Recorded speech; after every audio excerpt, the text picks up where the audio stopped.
ئەگەر دەتەوێت هەیبەت و متمانەی دەسەڵات و دەسەڵاتدارانت بۆ دەرکەوێ لای خەڵک و جەماوەری هەرێمی کوردستان، چاوێک بەو سەرنج و کۆمنتانە بگێڕا کە بۆ پۆست و بڵاوکەرەوەی بەرپرسانی باڵای حکوومەت و حەزبانی دەسەڵات دەنووسرێن کە زۆرینەی ڕەهایان تەنز و تەشقەڵەکردنە بە بەرپرسانی باڵا. ئەمەش گەر هێما بێ بۆ شتێک هێمایە بۆ نەمانی ڕێز و متمانەی حکومڕانی لای هاوڵاتیان و ڕایگشتی. ماوەی چەند ساڵێکە تاقمی حکومڕانی هەرێمی کوردستان ڕوبەڕووی کێشەیەکی نوێ بوونەتەوە. ڕۆژ دوای ڕۆژیش بازنەیە و کێشەیە بۆ دەسەڵات گەورەتر دەبێت. ئەویش گاڵتەکردن یاخود تەشقەڵە و تەنزی هاوڵاتیانە لەژێر پۆست و بڵاوکەرەوەی بەرپرسانی باڵای هەرێم لە تۆڕە کۆمەڵایەتیەکان.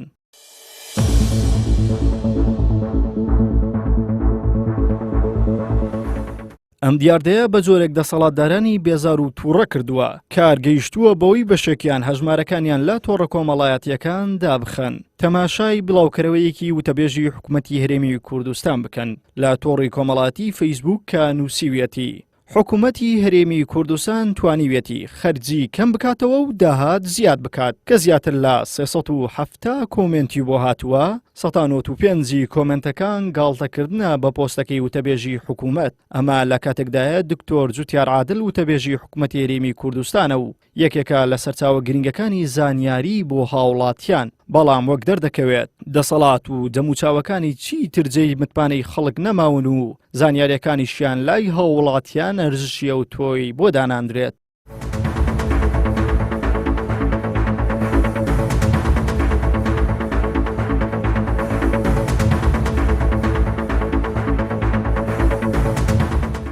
پسپۆڕانی میدیا جۆرێکی تر دەڕوان نەم دیاردەی کۆمەلگا و دەڵێن یەکێک لە توێرەکانی میدیا کە هەر لەگەڵ سەرهەڵدانی تەلەڤیزۆن سەری هەڵاوە تیۆری خۆخاڵیکردنەوەیە کە ئەم توێرەیە کار دەکات بۆ خاڵیکردنەوەی بینەر و بیسەر و خوێنەر لە ڕقوقینە جا بەجنێودان بێت یاخۆت گاڵتەپێکردن بە بەرامبەر. پسپۆڕانی میدیا دەڵێن ئەم توێرەی ڕاگەاندن بە زۆر شێوە بەکاردێت زۆر جات دەسەڵات بەکاری دێنێ بۆ بەتاڵکردنەوەی تووڕەی خەڵک لە دەسەڵات بۆ ئەوەی تووڕەی خەڵک پەڵ نەکێشێ بۆ ڕاپەڕین و ڕووخاندن.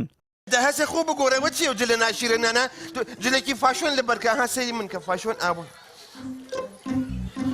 دایکە ڕاستۆ نەبێت تۆی لێبووی. دەسەڵات هەڵدەسێ بە دروستکردنی شانۆی قێزەون و بەرنامەی بێمانە لە کەناڵەکانی خۆیان بۆی خەڵک جنێو بدات و تووڕەیەکانی خۆیان هەر لە چوارچیوەی میدیادا بەتاڵ بکەنەوە و پەنا بۆ ڕووخاندنی دەسەڵات و خۆپیشاندان نەبن.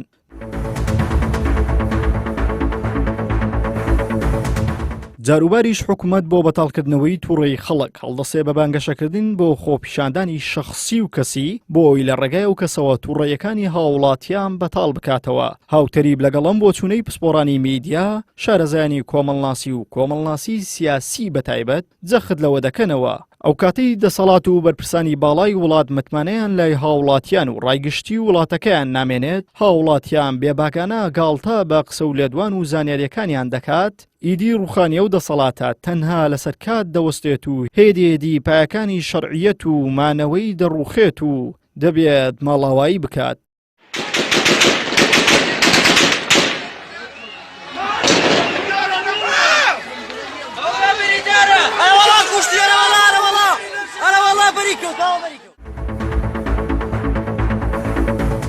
هەر حکوومەتێک بەر لە ڕووخانی لە جیهاندا بە چەند هەنگاوێک تێپەڕ دەبێت وەک خۆپیشاندان و ڕاپەڕین تا دەگاتە کودەتا. جنێ و گاڵتەکردنەکانی هاوڵاتیانی هەیەم نیشانەی تووڕێی و بێزاری هاوڵاتیان دەردەخات لەم دەسەڵاتەی کە بۆ ماوەی 29 ساڵە حکومڕانی هەرێمی کوردستان دەکات. گاڵتەکردن و جنێوەکانی هاوڵاتیان زەنگێکی مەترسیە بۆ دەسەڵاتدارانی هەرێمی کوردستان. عیمران ئەمیر، کەناڵی ئاسمانی پەیام، هەولێر.